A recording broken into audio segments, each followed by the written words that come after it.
Lovelock, Nevada, is about 80 miles northeast of Reno.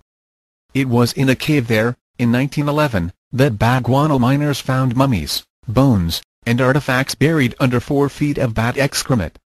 The desiccated bodies belonged to a very tall people, with red hair.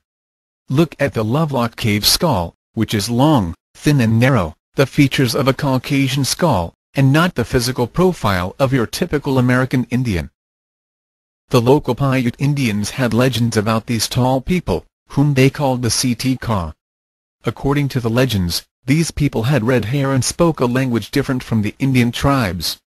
These legends reported that multiple Indian tribes joined together in a long war against them, ultimately exterminating them in the Lovelock Cave region, by cornering them in a cave, piling sticks and brush at the mouth of the cave, and igniting these materials to then kill these people inside.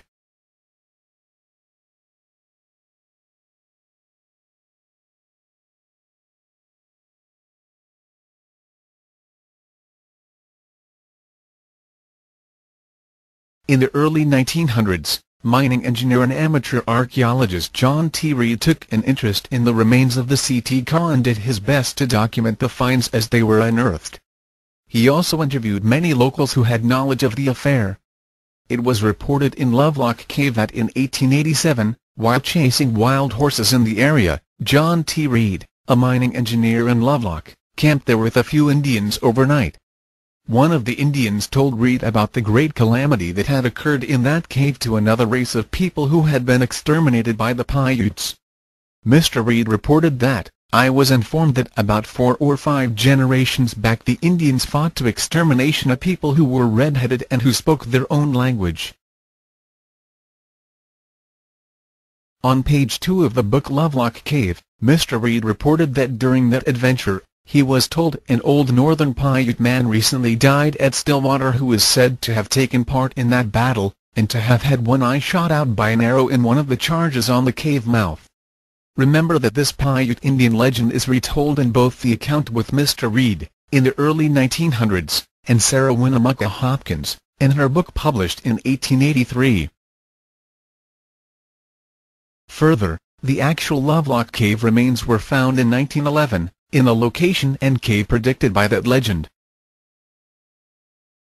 It should be noted that similar to the Kennewick Man saga in the 1990s, the archaeological establishment of the time was hostile to the idea of non-Indian remains showing Caucasians in the Americas at a much earlier time. Upon notifying authorities of the Lovelock remains in 1911, 2 investigators were sent to the scene. One was from the University of California, and the other from New York. Rather than unearthing facts, they seem more interested in burying them, literally.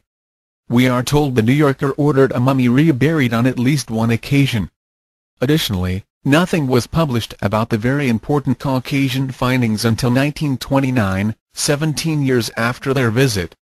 These remains are thought to be currently in the possession of the North Central Nevada Historical Society, which operates the Humboldt Museum in Winnemucca, Nevada.